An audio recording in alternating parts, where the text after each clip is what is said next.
In our headlines on this Tuesday afternoon, March 28th. North Korea's Kim Jong-un demands a complete readiness posture for nuclear weapons as the regime seeks to diversify their delivery mechanisms as well. Meanwhile, President Yoon calls for the full disclosure of North Korea's human rights abuses to the international community ahead of the upcoming second summit for democracy, which South Korea is co-hosting.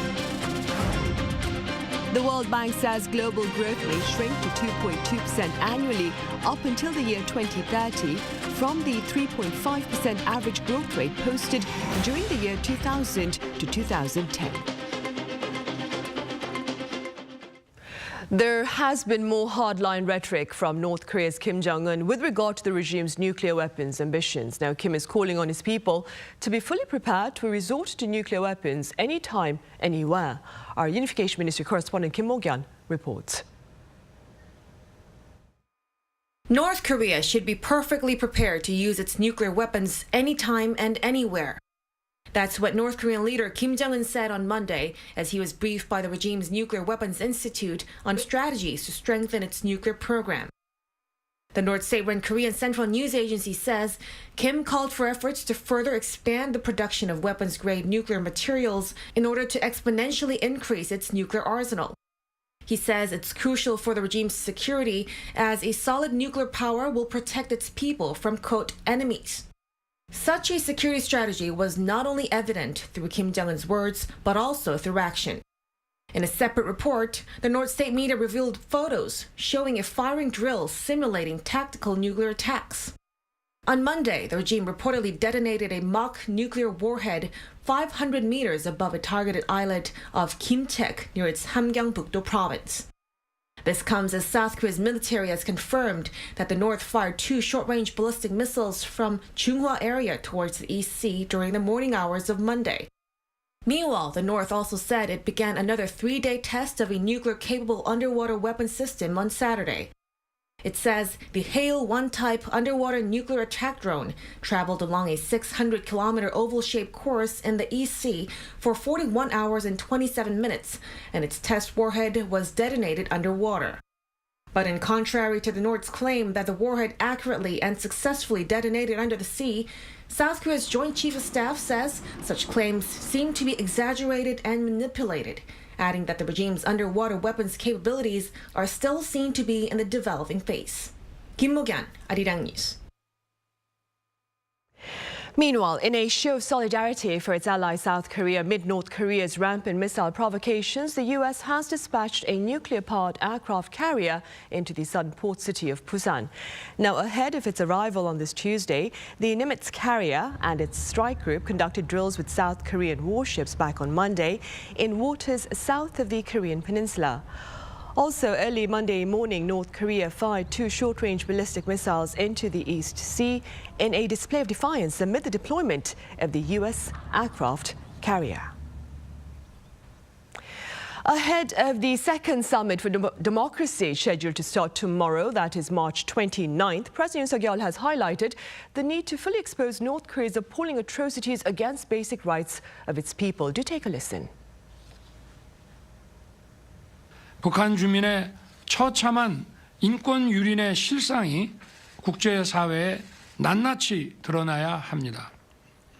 내일부터 시작되는 민주주의 정상회의와 현재 진행 중인 UN 인권이사회를 계기로 북한 인권 실상이 국제사회에 널리 공개되기를 기대합니다. In a televised cabinet meeting on this Tuesday, President Yoon also called for efforts to effectively put into practice the North Korean Human Rights Act, a law devised by South Korea to ensure the rights of North Koreans.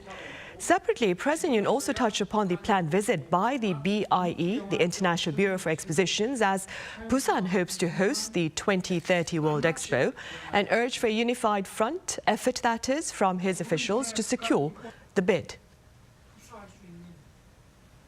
And earlier on Monday, President Yoon underscored the significance of trilateral summits with his Japanese and Chinese counterparts at a large banquet, including South Korean diplomats serving at overseas missions. The president called for innovative diplomatic initiatives that serve to better shape South Korea's interests in the international arena.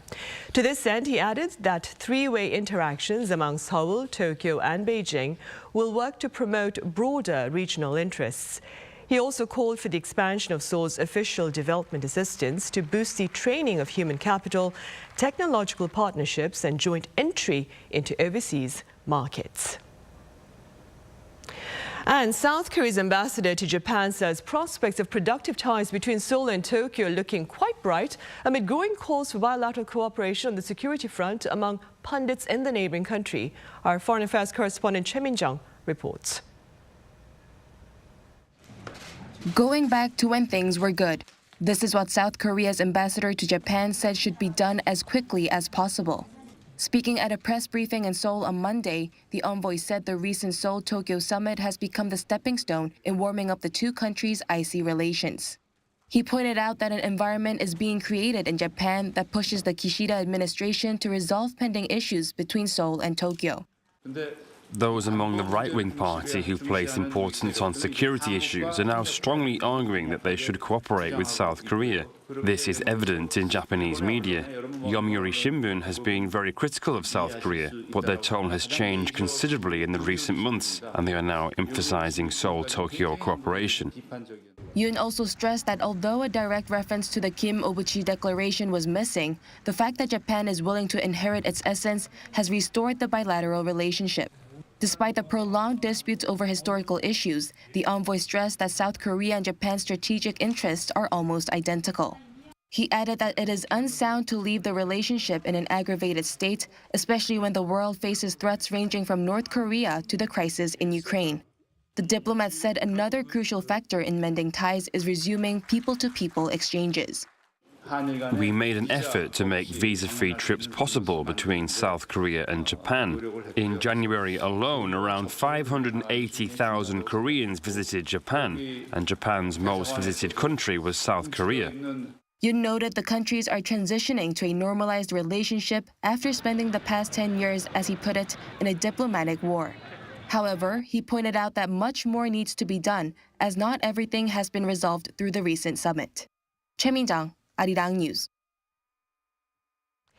Right, and Japan is soon set to share its results of an annual screening of its school textbooks. And South Korea, for its part, is waiting to see how their turbulent history has been covered in these school books. Much attention will be focused on the depiction of Korean women forced into sexual slavery by Imperial Japan and on Tokyo's false territorial claims over South Korea's Dokdo Island. Since 2012, under the former Abe administration, Japan has been pushing to remove the phrase forced in its wartime mobilization of Korean laborers, while strengthening its false sovereignty over Dokdo.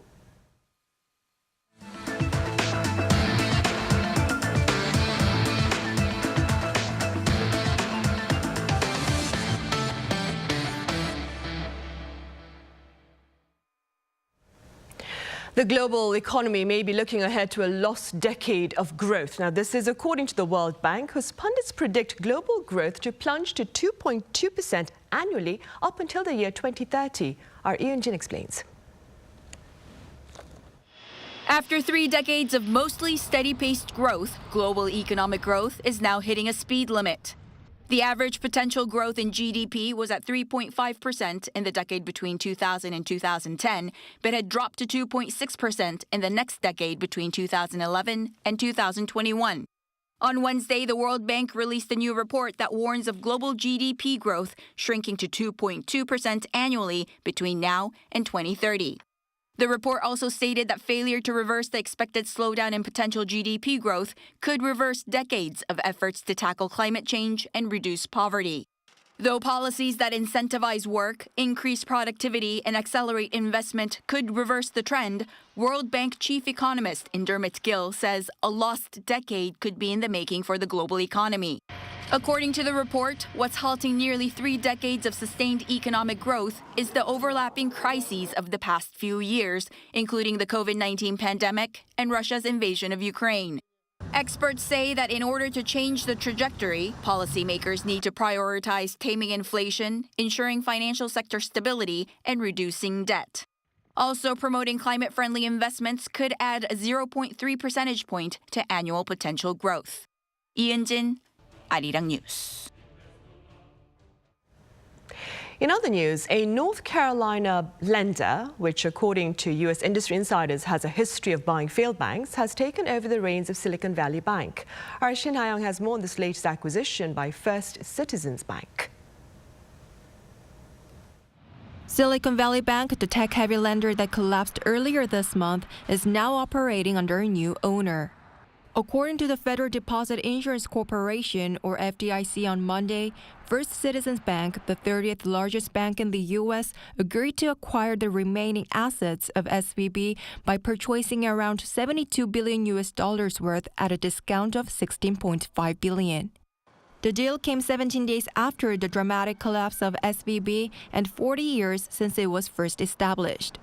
The 16th largest bank in the U.S. provided 44% of the U.S. venture-backed technology and healthcare firms. It helped many startups, including Airbnb and Uber, go public. However, it failed to manage risks under the Fed's aggressive rate hikes. Meanwhile, markets, which have been in turmoil following bank failures, immediately responded with rising stock prices. On Monday, the Dow Jones Industrial Average gained 194.55 points, or 0.6%, while the S&P 500 climbed 0.16%.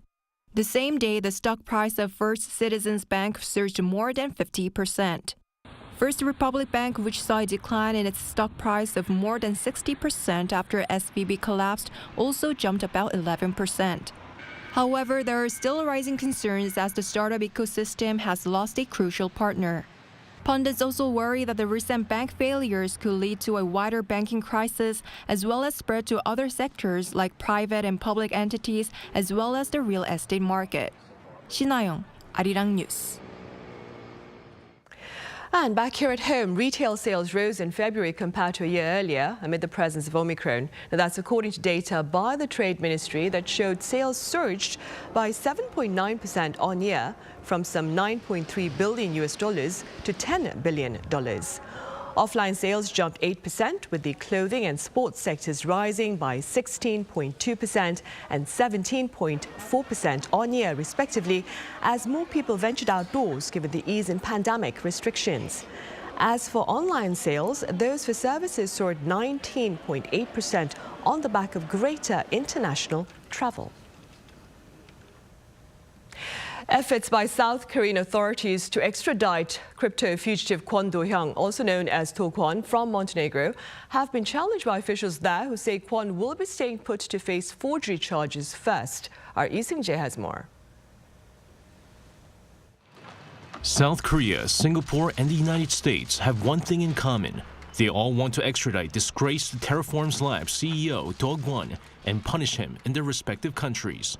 However, authorities in Montenegro, where Kwon was arrested, have other plans. They want to first punish him for the fake Costa Rican and Belgian passports found on Kwon, which led to his arrest.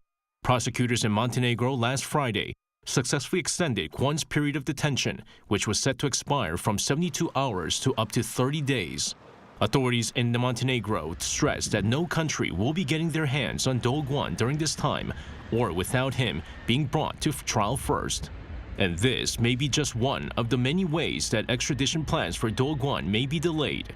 Kwon and his lawyers are expected to appeal the detention period extension decision. Even if the appeal does not go through and he goes on trial for the passport forgery allegations, it's expected to take a long time before a final ruling is handed down. So what's behind the disgraced crypto CEO's plans to delay the extradition process and stay in Montenegro for as long as possible? Currently, Do Kwon faces a minimum of 3 months and a maximum of up to 5 years in prison in Montenegro if found guilty. But if he's put on trial in South Korea, Singapore, or the United States, he faces far longer prison sentences. However, for now, Kwon is at the mercy of Montenegro's justice system, and with no extradition treaty in place with South Korea or the U.S., it may be some time before justice is handed down by either of those countries. Lee Seung-jae, Arirang News. Rapid advances in generative artificial intelligence, especially those by industry frontrunner OpenAI, have been fueling much debate over their broader implications on society. Now, that being said, our Kim Jung-sil sat down with some scholars for their thoughts. 2 weeks ago, California startup OpenAI released the latest version of its AI chatbot, GPT-4, to the public.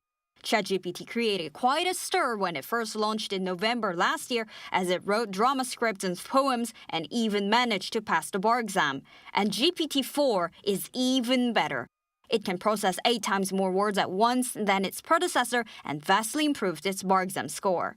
As GPT-4 continued to make headlines, an issue emerged, the problem of hacking. GPT-4 can competently highlight a weakness in a program if asked the right questions, meaning hackers could use those flaws to get into whichever system they're targeting. But experts say it's not a surprise. This kind of problem has been existent for many, many years. For example, let's think about spams. Email spams. Spammers come up with new techniques to bypass spam filters, right? Every day. And spam filters catch up with these new techniques every day. So it's like arms race, right? Defenders also can use these AI models to improve their defending technique, I think. Professor Kim said there are other problems to discuss. For example, since these AI chatbots can create text indefinitely with a simple task, finding accurate information could become a challenge in the future in the sea of randomly generated information. And if the data that these AI chatbots learn from has any type of prejudices to begin with, it will have a negative impact on society. However, even with these future challenges, experts said GPT-4 has a significant meaning to society. What excites me is this notion that we are getting close to the kind of artificial intelligence that people, researchers, humans have always kind of dreamed about and written about in science fiction, where you're conversing with an artificially intelligent thing, computer program, where it really has this element of being like a human, even though it's not. Now, of course, the things that we need to worry about are that, well, even humans can be problematic, right? Professor Pal added that despite the potential risks, he thinks AI researchers are heading in the right direction. Kim Jung-sil, Arirang News. Elsewhere, Scotland took a step closer to appointing its new First Minister on Monday as Humza Yousaf was elected leader of the Scottish National Party. He replaces Nicola Sturgeon after a tight leadership race that required second preference votes to grant him the majority. The 37-year-old former health secretary is now certain to become the First Minister following a vote in the Scottish Parliament and approval from the King. Yousaf will become the first Muslim from South Asia and ethnic minority leader of the devolved Scottish government, as well as the youngest First Minister since the position was established in the year 1999. In his acceptance speech, he vowed to lead efforts for Scottish independence as well as to rejoin the EU. On the entertainment front, BTS Jimin is seeing success in his solo career. According to the group's agency Hybe on Tuesday, Like Crazy, the title song for his first solo album Face, topped global music platform Spotify's daily global top 50 chart for Sunday with over 6 million streams. Now, this comes just 2 days after the song debuted at number 2 on the day of its release last Friday. Over in Japan, Face set on top of the Oricon Weekly Albums ranking for the week between March 20th to the 26th by selling 225,000 copies.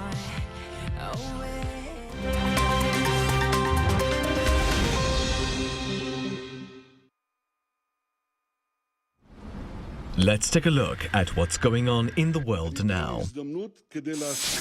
In the US, at least 6 people have been killed in a shooting at a primary school.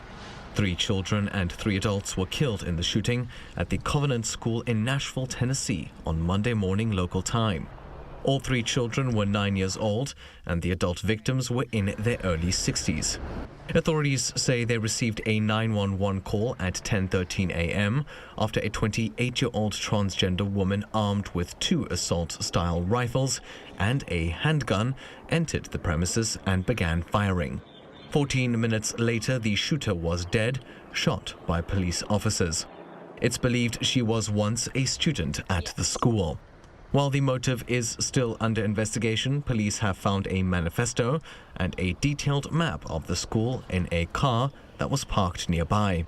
Following the tragedy, U.S. President Joe Biden asked Congress to pass an assault weapons ban, adding that cases of gun violence are ripping communities apart. Turning over to Ukraine, as the war-torn country has received its first delivery of armored vehicles from the West. Confirmed on Monday, the deliveries include 18 Leopard 2 battle tanks and 40 Marders from Germany, as well as 14 of the UK's Challenger 2 tanks. This on top of armored vehicles from the United States, including Strykers and Cougars. Norway has also said that it sent 8 of its own Leopard 2 tanks. So far, Ukraine has received a number of armored vehicles from other allies, including Poland. Another 31 advanced M1A2 Abrams tanks from the US are also expected to arrive in the fall this year. The deliveries come as some Western allies have promised other support for Ukraine, which includes fighter jets and more artillery shells. Meanwhile, in Israel, Prime Minister Benjamin Netanyahu has announced plans to delay a controversial overhaul of the country's judiciary system that would limit the powers of the courts. The announcement on Monday local time followed intense protests and strike action by Israel's biggest trade union, which saw services at banks and hospitals halted. Speaking in a televised address, the PM said that he is listening to the people and that he will delay the parliamentary vote that's needed to pass the reform to allow time for real debate. Still, the PM insists that the overhaul is necessary. The judicial reform would include allowing the government to appoint judges and overrule Supreme Court decisions with a simple majority in parliament. And finally, FC Barcelona's Camp Nou football stadium was packed with over 90,000 people to watch the final of the Kings League. Created by former FC Barcelona player Gerard Piqué and Twitch streamer Ibai Llanos, the 7-a-side competition saw the league's final 4 teams face off for the title on Sunday, local time. Matches in this unique take on football are played over 2 20-minute-long halves with unlimited substitutes. Teams are also given secret cards that can be used to alter the match, such as sending off another player or instigating a pitch-wide 1v1 play. Meant to draw in a young audience, the Kings League features 12 teams that are captained by former professional football players or famous streamers. This year saw Al Barrio win the title after beating Aniquiladores 3-0. Matthew Ashley, Arirang News.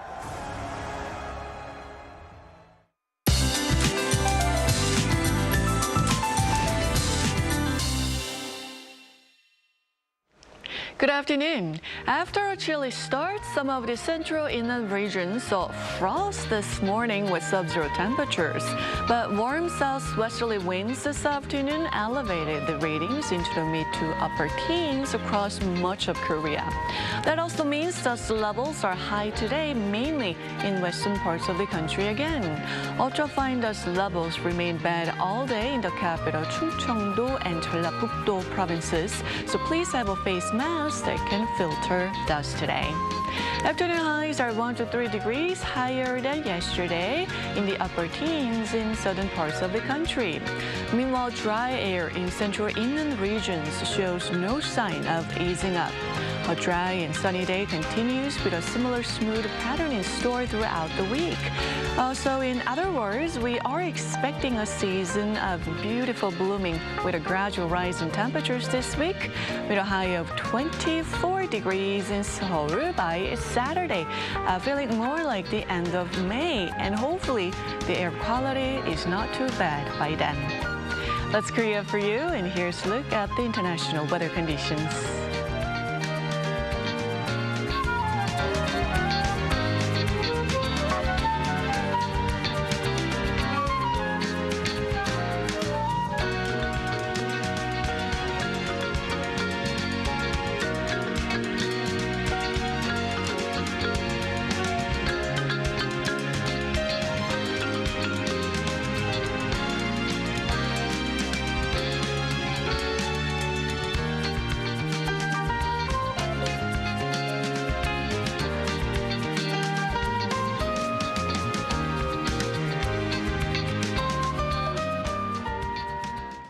That ends Tuesday's afternoon newscast. We return with our panel session right after this break, so do stay with us.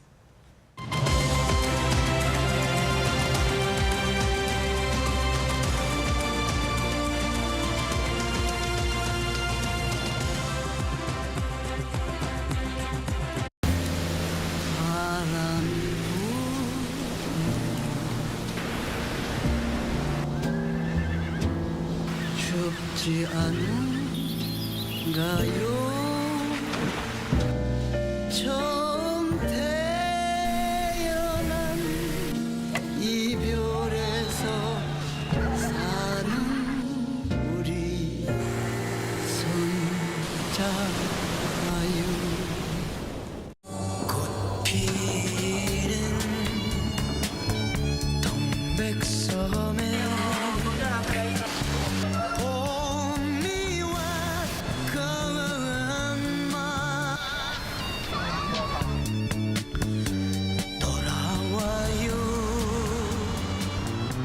부산항에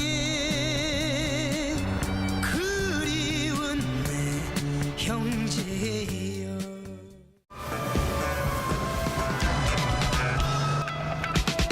어쩌다 마주친 그대 모습에 내 마음을 빼앗겨버렸네. 어쩌다 마주친 그대 두 눈이 내 마음을 사로잡아버렸네.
Contour the world, simply contour. India, the United Kingdom, New Zealand. Woo!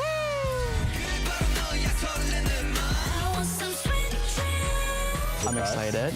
You excited? Of course. Yeah.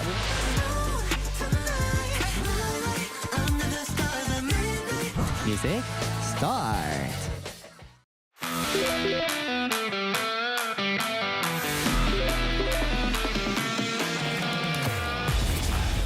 K-animation, loved and watched around the world.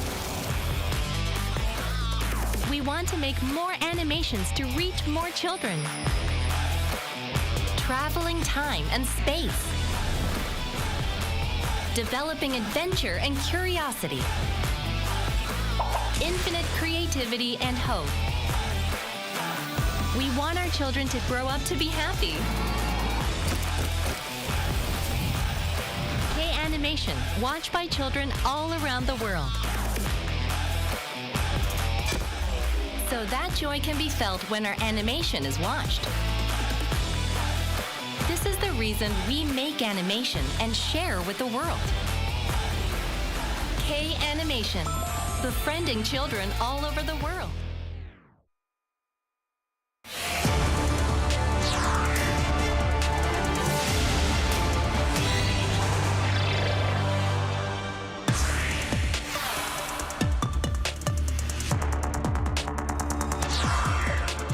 Apple has been striving to secure a place for its mobile payment service Apple Pay here in Korea since 2017. And after much regulatory delay, an approval was granted last month, with the service itself available starting last week. So what was behind the delay in approval? What are the business prospects for Apple Pay here in Korea? And how does its presence look to affect the local market dynamics? Welcome to Issues and Insiders. Today we address the presence of mobile payment services, including their convenience as well as concerns. For this, I have Professor Kim Se-won at Ewha Women's University live on the line. Professor Kim, it's good to have you with us. Good afternoon, Sunny. I also have Matthew Regan here in the studio. Matthew, welcome back. Yeah, it's good to be here again. Right, first then, Professor Kim, let's begin with a few words on the popularity of mobile payments here in Korea. Simply speaking, how popular are they? Mobile payment is very much popular in Korea compared to any country in the whole world. In addition, domestic mobile payment market is expanding quickly now. Basically, mobile payment is a combined payment platform generated by both the smartphone and credit card services. And Korea is equipped with one of the best infrastructure of both. And it makes Korean people to use more mobile payment. More than 95% of Korean, which is almost everyone, uses smartphones today. And the payment through credit card exceeds 60% of all payments. Given that the corona pandemic enforced Korean people to use more mobile payment, the use of mobile payment increased by over 20% last year, 2022, at the size of 330 billion won per year. Right, I see. And for the sake of comparison, Matthew, what can you tell us about the popularity of mobile payment services over in the U.S.? Well, studies have shown that about 40% of people in the U.S. say they have used mobile payments at least once. But the number of people that use it regularly seems to be about 10 to 12%. So it's actually pretty similar to the numbers in South Korea, where people use credit cards most often and debit cards.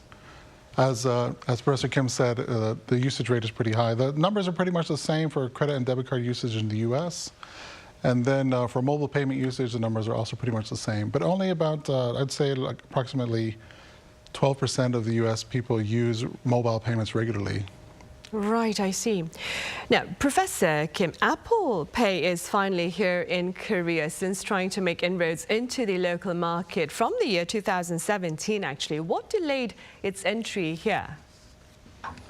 As you said, Sunny, Apple Pay has been here for 6 years ago, but it was not available to Korean people because there were quite a few technical problems and legal issues in using Apple Pay.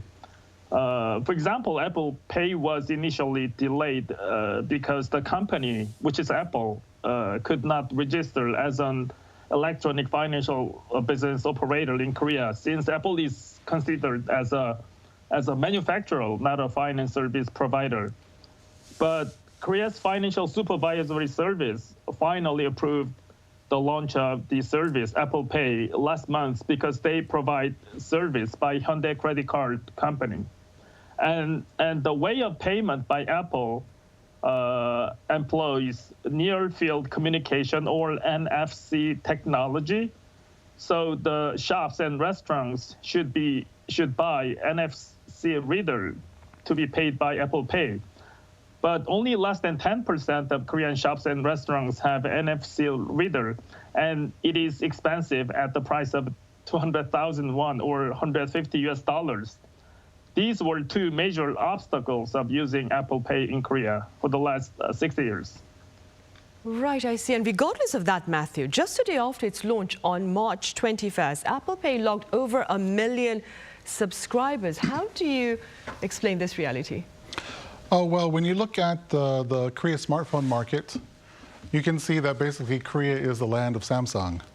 You know, there's about 60% of Korean smartphone users use Samsung products, which equals about 31 million people. But the number 2 most popular type of smartphone is the iPhone. And while it's not as popular as Samsung phones, there are about 30% of the US population that uses the iPhone in some version. So when you break that down by number, that's about 15 million people, even though they're not nearly as popular as Samsung people. There's about 2 Samsung users for each iPhone user within the country. So when you look at it like that, about 15 million people have iPhones, and then on the first day that Apple Pay was available, only 1 in 15 of these people signed up for Apple Pay on the first day. So it's really only about 7% of the current iPhone users are or were that interested in Apple Pay in the very first day. So it kind of makes you think, like, what were the other 14 people doing on that day? Oh, you wonder, really. Yeah. And how does the payment service offered by Apple Pay here in South Korea compare to that by Samsung Pay at the moment? Well, there are a lot of similarities between them and also some significant differences. The similarities are that they're both an app on your phone that you use. You register a credit card or a debit card that you already have, and then you put the information on that card in your phone, and then you can pay for things using your phone rather than the card itself. And there is a little bit of an advantage in doing that, a security advantage, in that both apps use tokenization. So when you pay for something using the app, the merchant doesn't get your real credit card number or debit card number. They get a temporary kind of identifier, a token used by both of the apps. And so you are a little bit more protected from having your credit card number stolen or copied or, you know, go out of your control somehow. So that's a little bit nice. The apps also handle reward cards and gift cards, which I have seen in my time in Korea. There's people like to collect a very large amount of them, perhaps in a small book that they carry around with them to go shopping. But you can put all that stuff inside the Samsung Pay app, definitely, and probably in the future you can do that with Apple Pay, although it's a little bit limited right now. And they can also both be used with a watch, you know, either an Android watch or an Apple Watch. You can use your watch to pay for things by passing it over a device. So those are the similarities that they have altogether. There are a few differences, though. One of the differences is the technology that they use. Samsung Pay uses 2 types of technology. The NFC, the same thing that Apple Pay uses, but they also use magnetic secure transmission, which is a different type of technology that is not something that Apple Pay is set up to use.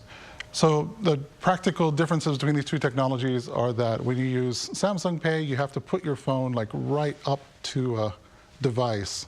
Usually it's the same device that someone would swipe a credit card on. So you end up having to give your phone often to the person who you're paying something for, and they take your phone, smash it right up against the credit card swipe box, and then give it back to you. The other way you can do it is with NFC, which is both Samsung and Apple Pay, they can do that. And in using the NFC technology, it only has to be a few inches away from whatever device is paying. So you don't have to touch it right exactly up to the device. You can swipe your phone or swipe your watch right above it. It feels a little more magical. Oh, it really does. So the sales clerk is not obliged to take your phone from you then? Yeah. Oh, I see. Professor Kim, does Apple Pay now look to perhaps change the mobile payment market dynamics here in South Korea? I believe so, Sonny, but Apple Pay's impact, either positive or negative, comes only in the long run, but not in the short run. As we talked about, there are still some remaining problems like deploying NFC reader to users. It takes time, at least 2 to 3 years, to fully deploy NFC readers to all shops and restaurants. But Apple smartphone users, which cover, as Matthew talked about, cover almost 30% of total smartphone users in Korea, would move to Apple Pay slowly because they are pretty much familiar with Apple ecosystem of iPad, iPhone, iWatch, and so on. And finally, it triggers competition among Samsung Pay, Kakao Pay, Naver Pay, and so on. In the other side of the market, however, consumers will be benefited with better service and easier access to payment. Right, of course. Matthew, what are your personal prospects with regard to Apple Pay's venture here in the Korean market? Well, I think they have a little bit of an uphill battle. You know, for currently, Apple Pay has a very small segment of the population that can use it. And they also seem to have additional equipment that needs to be purchased. And they also only have a deal with one credit card company here, Hyundai Card. So those three factors have to come into convergence before someone can actually use Apple Pay. So you need to have a vendor who is willing to take it. You need to have, of course, the device itself. You need to have These set up NFC the app terminals already. that we're talking about. Yes, the NFC terminals at the shop. You need your own device, which is an iPhone.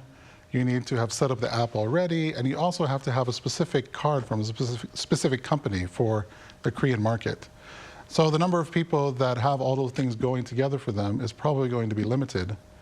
And you're going to have to spend some time like moving hardware or increasing adoption by other credit card companies, both on the consumer side and on the vendor side. So it's got a lot of moving parts.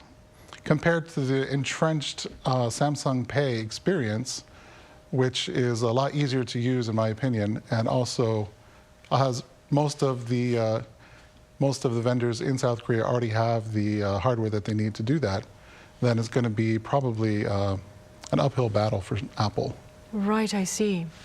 Meanwhile, generally speaking, Professor Kim, what would you say are the merits as well as perhaps demerits of mobile payments for businesses?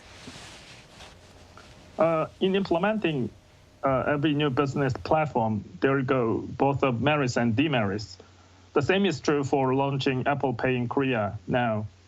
For shops and restaurant owners, for example, they need to install new expensive NFC terminal because already 100% installed credit card terminals and kiosks can be used in processing payment of Apple Pay. In real transactions, actually, this is a big burden to users of Apple Pay. But sources are saying that the Hyundai credit card will at least partially pay for the expensive NFC terminal or reader to shop owners and restaurant owners. And also for a while, Apple Pay is only supported by a single credit card company of Hyundai Card. So for those who do not have Hyundai credit card, it is not possible to use Apple Pay as of now. But as time goes by, it is highly expected that more and more credit card companies will join Apple Pay platform. Then the business owners will be benefited from sales increases from using Apple Pay. Right, hopefully that will be the case. Matthew, meanwhile, what are the merits of mobile payment services for ordinary customers? Well, it's extremely convenient. If you have the equipment with you and everything, you can pay for your stuff very quickly. And also there's some rewards and some discounts and things that happen that are offered through the app that you use. For people who are using the app, you can get coupons or discounts or others, promotional events So that's always nice if you're into that sort of stuff. Also, personally I use Samsung Pay, and that app gives a breakdown of what you have spent over the past month, and it automatically categorizes transactions for you, so you can see you spent a lot on entertainment, or you spent a lot on transportation, and it compares your basically your spending habits to a previous month and previous year, so you can get like a glance at what you've been doing. So it has added value that can improve your life a little bit. And this is not something that Apple Pay offers? Well, in this case, I have to say that I'm not a user of Apple Pay, so I can't speak to what specific features it has. Right. But it probably has something competitive. Right. Speaking earlier, you talked about how Samsung Pay in certain cases has a certain ceiling or a limit as to how much money you can use per month. Yes, it seems to have a spending limit. I'm not exactly sure what it is, but I've tried to use it to pay for large purchases, and I was asked to by the store to use a card instead. You know, in Korea, if you spend up to 50,000 won, you don't have to sign your signature for it, but then higher purchase than that, you need to use a signature. And while Samsung Pay can be used for beyond 50,000 won purchases, there is an upper limit there, and then you have to use your card. Right, so it's best to keep your card on you as well. Right. Professor Kim, are mobile payment services safe, do you suppose? According to mobile payment providers like credit card companies, Apple, and banks, mobile payment is extremely safe because all the information of payment and identity are coded in digital signals. It is known that it is not technically possible to hack digital signals, but I have to say that it is not 100% free from danger. The server of mobile payment platform where all digital informations are collected could be hacked by hackers. And in the case of Apple Pay, the fact that domestic commercial transaction informations are sent to foreign server makes a supervisory agency unhappy. When there comes financial fraud issues related to Apple Pay, for example, legal investigation is needed, then Korean supervisory and police should be investigating foreign-located Apple server, which is not easy in many ways. Right, that sounds challenging. Matthew, regardless of that though, do you suppose these mobile payment services will be ready to replace wallets perhaps in the near future? Well, I think these services are highly dependent on your battery. So if it's 3 a.m. and you are trying to get a taxi to go home and your battery is at 1%, and if your phone dies, you're not going to be able to find a taxi. You can still find a taxi, but you're not going to be able to pay for it. It sounds really scary. Yeah. So you do need a backup system. You need your actual card with you, even though it's located on your phone. And you also, of course, it's always good to have cash with you in case everything else fails. So I don't think it's going to be a replacement for wallets and purses in the near future, but I think it is a complementary service, like something, an added value that you can have so that you can easily swipe your hand over somewhere and pay for something and feel cool doing it. Right, like magic, like you said earlier. Yeah. Professor Kim, on the topic of Apple Pay's presence in the Korean market, do you see competition in the local mobile payment market as perhaps ultimately proving favorable for its users? I believe so. In economics, we say that competition is always good for consumers by generating better quality product at lower price. Thanks to Apple Pay, there will be, of course, more serious competition in mobile pay industry.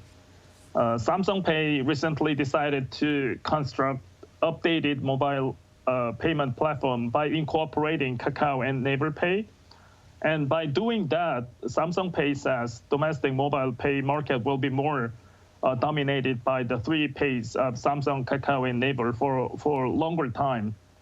Samsung Pay also has a plan to provide domestic consumer tailored services against introduction of Apple Pay. they are saying that because they know domestic consumer better, they will be doing better.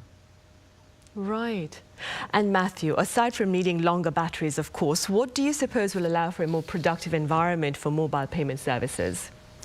I think a lot like many different technological solutions, I think a standardization would be very helpful here. You know, for whenever a new technology comes out, a new company tries to exploit that technology, they always try to use their first mover advantage to try to create a market where their proprietary standards are the ones that are used the most. We've seen it in software, we've seen it in hardware, we're seeing it now in electric vehicle charging stations. You know, there's 4 or 5 different types of them. Some are popular in China, different ones are popular in the US. Tesla, one company, has its own standard that it doesn't share with anyone else. And the same thing is happening right now with mobile payments. You have NFC-equipped payment systems, and you have the magnetic-equipped payment systems. And there are other payment systems as well that are maybe regional or proprietary. So if all of these companies could get together and standardize what they want to do, then we could have a one best payment system that works for us, the consumer, rather than the payment systems that works best for Apple. You know, sometimes companies can do this themselves, like there's an international organization where you can all get together and they can hash out the particulars, but sometimes companies have to be forced to do this. You know, Apple really likes doing things differently, and so, you know, iPhones still now, they have their own charging cord. They don't want to use the same charging cord as every other company. So the European Union had to step in, and they're mandating that new iPhones that come out must use USB-C, which is the same standard as other smartphones. So it may be that in the mobile payment system market that companies will be able to hash this out between themselves, or it may be necessary for an international body or a government to step in and say, hey, we need a standardized ways to do mobile payments. Right, that is some food for thought, actually. It really is. All right, Matthew, as always, thank you very much for your time and your thoughts today. And Professor Kim, thank you so much for your insights. Thank you very much. Right, well, that is all the time we have for this edition of Issues and Insiders. Tomorrow, that is Wednesday, we touch upon the future in the mobility market. Join us then. Thank you for now.